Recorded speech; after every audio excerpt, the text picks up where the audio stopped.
सितंबर में रिटायरमेंट का एप्लीकेशन लिखने के लिए शायद वो आरएसएस मुख्यालय गए। मोदीजींचा उत्तराधिकारी शोधण्याचं कुठलंही कारण नाही। आमचा सगळ्यांचा आग्रह आहे, आम्ही 2029चे पंतप्रधान म्हणून मोदीजींकडेच बघतो आहे, पूर्ण देश बघतो आहे। मोहनराव भागवत यानी सरसंघ चालक और पूरा संघ परिवार देश के नेतृत्व में बदलाव चाहता है। अब मोदी जी का समय खत्म हो गया है और भारतीय संस्कृतीमध्ये वडील जिवंत असताना मुलांचा विचार होत नाही, करायचाही नसतो। ही सगळी मुघली संस्कृती आहे। 17 सप्टेंबर 2025 रोजी पंतप्रधान मोदी वयाची 75 वर्ष पूर्ण करतील। त्याला आता अजून 6 महिने बाकी आहेत, पण त्याच्या आधीच मोदींच्या निवृत्तीची चर्चा जोरदार सुरू झालेली आहे। याच्या आधी मोदींच्या निवृत्तीबद्दल सार्वजनिकपणे पहिल्यांदा भाष्य केलं होतं ते अरविंद केजरीवाल यांनी। लोकसभा निवडणुकीच्या प्रचारात ते बोलले होते आणि आता ताजं वक्तव्य आहे संजय राऊत यांचं। काय नेमकं घडलं, कशामुळे ही चर्चा अचानक वेग धरते आहे, भाजपमध्ये 75चा हा नियम नेमका कधीपासून आला, कुठे लिहिलेला आहे तो, आणि आत्तापर्यंत तो कोणाकोणासाठी लागू झाला, तो खरंच मोदींसाठी पण लागू होऊ शकतो का? मोदींची आत्तापर्यंतची कार्यशैली बघता त्यांचा एक्झिट प्लॅन हा नेमका काय असू शकतो, या सगळ्याबद्दल जरा नीट काही गोष्टी लक्षात घेतल्या पाहिजेत। मुळामध्ये आत्ता ही निवृत्तीची चर्चा का सुरू झाली, तर परवा दिवशी गुढीपाडव्याच्या दिवशी नागपूरमध्ये पंतप्रधान मोदी आले आणि 2014ला पंतप्रधान झाल्यानंतर पहिल्यांदाच त्यांनी राष्ट्रीय स्वयंसेवक संघाच्या मुख्यालयामध्ये भेट दिली। लक्षात घ्या की पंतप्रधान झाल्यानंतर आजवर ते कधीही संघाच्या हेडक्वार्टरमध्ये गेलेले नव्हते।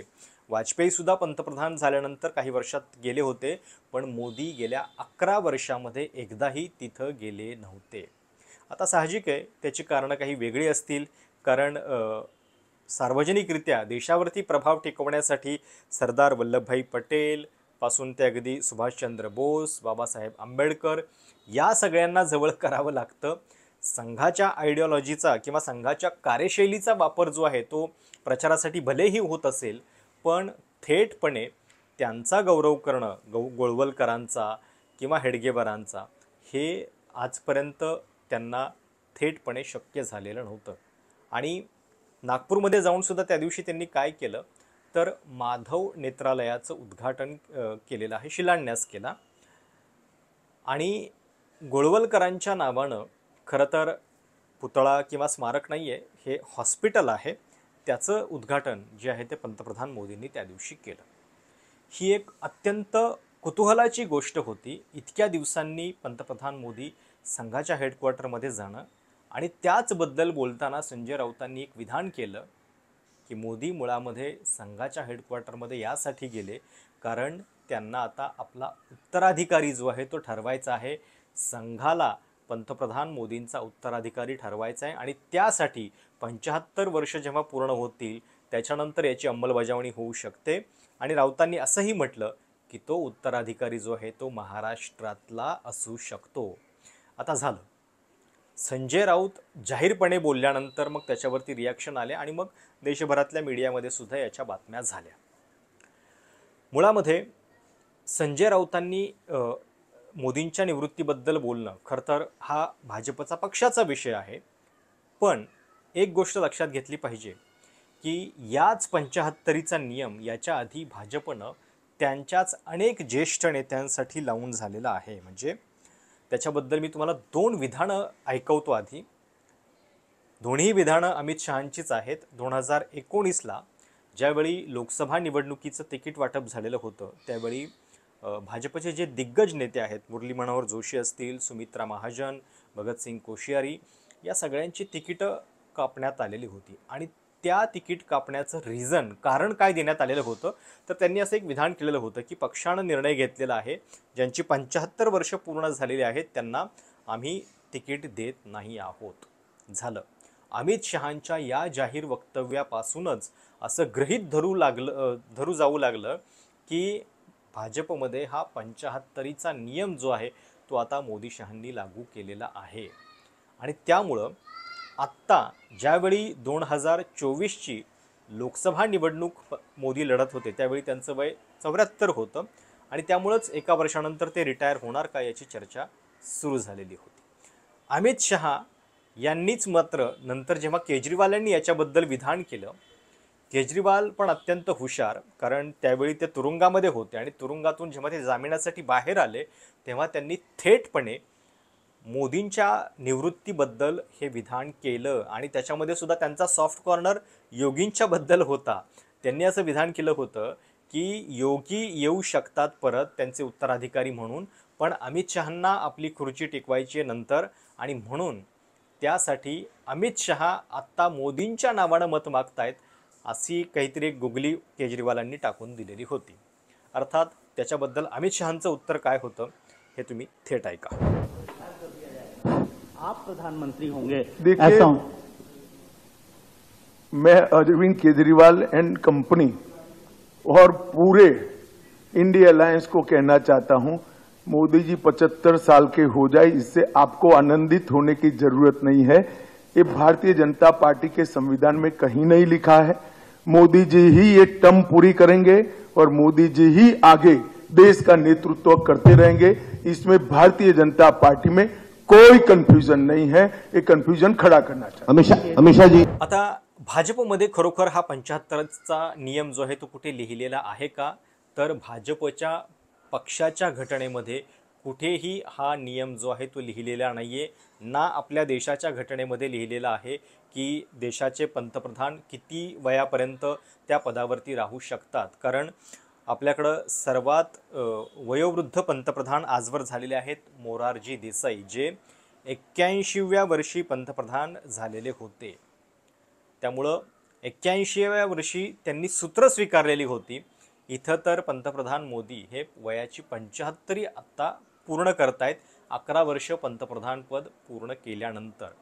भाजपमध्ये राजनाथ सिंग यांनी सुद्धा हे स्पष्ट केलेलं होतं की पक्षाच्या घटनेमध्ये असा कुठेही 75चा नियम नाही आहे आणि 2019ला जरी या ज्येष्ठ दिग्गजांची तिकीटं कापली गेलेली होती तरी 2024ला मात्र काही ठिकाणी अपवाद झालेला होता आणि काही ज्येष्ठ लोकांना सुद्धा 1-2 उदाहरणं सांगता येतील की त्यांना तिकीट देण्यात आलेलं होतं. शिवाय येडियुरप्पा जे वयाची 77 पार केलेले होते त्यांना बीजेपीच्या पार्लमेंटरी बोर्डामध्ये सुद्धा भाजपनं या वयामध्ये सुद्धा घेतलेलं होतं. त्यामुळं हा काही एक सरसकट नियम नाही आहे हे तिथंच स्पष्ट झालेलं होतं. पण आता ही चर्चा होतीये याचं कारण आहे, कारण स्वतः पंतप्रधान मोदी जर काही मूल्य काही गोष्टी इतरांसाठी लागू करतायत तर ते स्वतः ही मूल्य लागू करणार का. तसं बघायला गेलं तर आत्तापर्यंत आपल्या देशामध्ये जे 3 मोठे म्हणजे कारकिर्दीच्या दृष्टीनं निर्णयांच्या दृष्टीनं मोठे पंतप्रधान झाले त्याच्यामध्ये पंडित जवाहरलाल नेहरू, ज्यांचं 1964ला पंतप्रधान पदावर असतानाच निधन झालं. इंदिरा गांधींची हत्यासुद्धा त्या पंतप्रधान पदावरती असतानाच झाली. या दोघांचीही हत्या किंवा निधन जे आहे ते पंतप्रधान पदावरती ते असताना झालेलं होतं. आता नेहरूंचं वय ज्यावेळी ते गेले 1964मध्ये त्यावेळी त्यांचं वय होतं 74 ते 75. 1889चा नेहरूंचा जन्म आहे आणि इंदिरा गांधींचं 1984मध्ये जे निधन झालं त्यावेळी त्यांचं वय होतं 67 वर्ष. 67 आणि 75 म्हणजे नेहरूंनी इतकी वर्ष पंतप्रधानपद स्वीकारलं. ज्यावेळी ते त्या पदावरनं म्हणजे निधनामुळेच दूर झाले त्यावेळी त्यांचं वय होतं 74. आता जर भाजपमध्ये सुद्धा आपण बघितलं तर लालकृष्ण अडवाणींना रिटायर केलं गेलं, मार्गदर्शक मंडळामध्ये टाकलं गेलं असं लोक म्हणतात.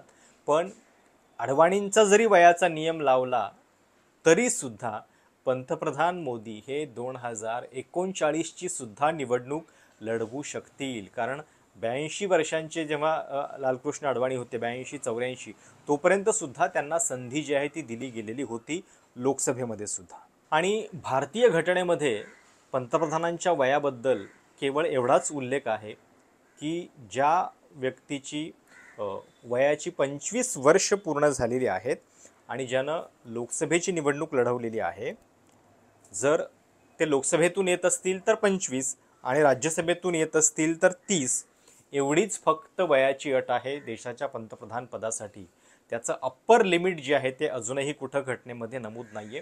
आणि त्यामुळं ज्यावेळी महिला आरक्षणासारखा देशाच्या डिलिमिटेशनसारखे अत्यंत महत्त्वाचे निर्णय अजूनही बाकी आहेत, कदाचित लोकसभेची संख्यासुद्धा वाढेल, असे सगळे महत्त्वाचे निर्णय बाकी असताना पंतप्रधान मोदी ही खुर्ची सोडतील अशी शक्यता काही दिसत नाही आहे. साहजिक आहे की विरोधकांची मदार ही भाजपच्या अंतर्गत कलहावरती सुद्धा अवलंबून आहे. या निमित्तानं भाजपमध्ये अंतर्गत संघर्ष, कलह सुरू व्हावा आणि जेणेकरून हा सगळा डोलारा कोलमडावा याकडे विरोधकसुद्धा डोळे लावून बसलेले आहेत. पण जर आपण स्पर्धकांची वयं बघितली तर आपल्याला काय लक्षात येतं, एकतर अमित शहांचं सध्याचं वय जे आहे ते 60 आहे. योगी आदित्यनाथ हे अजून कमी 52 वर्षांचे आहेत. देवेंद्र फडणवीस हे 54 वर्षांचे आहेत. 52, 54 आणि 60 ही योगी आदित्यनाथ, फडणवीस आणि अमित शहांची वयं आहेत. अमित शहांच्या आणि मोदींच्या वयामध्ये 15 वर्षांचं अंतर आहे. त्याच्यानंतर गडकरींचं वय आत्ता 67 आहे, म्हणजे मोदींच्यापेक्षा ते 8 वर्षांनी लहान आहेत. त्यामुळं या सगळ्या स्पर्धकांची वयं ही अशी आहेत. पंतप्रधान मोदींनी स्वतःच एका कार्यक्रमात जेव्हा या सगळ्या रिटायरमेंटचा विषय निघाला होता तेव्हा एक सूचक विधान केलेलं होतं आणि 2047 पर्यंत कार्यरत राहण्याचा मनसुबा बोलून दाखवलेला होता. काय म्हणाले होते ऐका. मैं अभी भी मानता हूं कि ईश्वर ने मुझे किसी विशिष्ट काम के लिए भेजा है.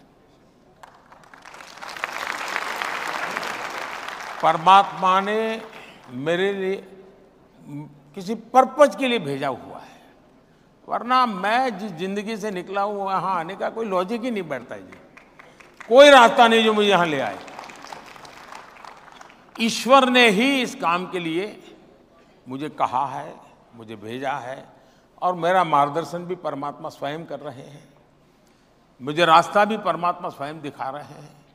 परिश्रम का, पुरुषार्थ का, पराक्रम का जो जज्बा है वो भी परमात्मा स्वयं की कृपा से मिलता रहता है और उसी को लेकर मैं करता हूं. और मुझे पक्का लगता है कि विकसित भारत 2047 तक का टारगेट ये भी ईश्वर ने ही मुझसे करवाया है और जब तक पूरा नहीं होगा वो मुझे वापस नहीं बुलाएगा. त्यामुळं अशी सगळी चर्चा पंतप्रधान मोदींच्या निवृत्तीबद्दल देशाच्या राजकारणामध्ये सुरू झालेली आहे. संजय राऊतांचं एक विधान त्याला कारणीभूत ठरलं. त्याला देवेंद्र फडणवीसांनी पण उत्तर दिलं की वडील जिवंत असताना वारसदाराचा विचार करायचा नसतो, ती मुघली परंपरा आहे. पण अशा पद्धतीनं खरं तर सक्सेशन प्लॅन जो आहे तो बिझनेसमध्ये असेल किंवा इतर गोष्टींमध्ये वेळीच ठरवणं हे सुद्धा आवश्यक असतं आणि त्याच दृष्टीनं आता ही चर्चा सुरू झालेली आहे. बघावं लागेल की खरोखर या सगळ्याबद्दल पुढं काय होतं आहे. पण एक नक्की दिसतंय की पंतप्रधान मोदी आणि अमित शहा यांच्यामधली जी केमिस्ट्री आहे ती इतक्या वर्षानंतर सुद्धा अशी मजबूतपणे टिकून आहे. त्याच्यामध्ये वितुष्ट यावं याकडं सगळे विरोधक डोळे लावून बसलेले आहेत, पण ते तुर्तास तरी घडलेलं नाही आहे. रिटायरमेंटच्या या चर्चेनं त्याच्यामध्ये काही वेगळं समीकरण किंवा राजकारण घडतंय का यावर आपल्याला लक्ष ठेवावं लागेल. तुम्हाला या सगळ्याबद्दल नेमकं काय वाटतं? तुमच्या कमेंट सूचना नक्की कळवा. चॅनल सबस्क्राईब करायला विसरू नका. धन्यवाद.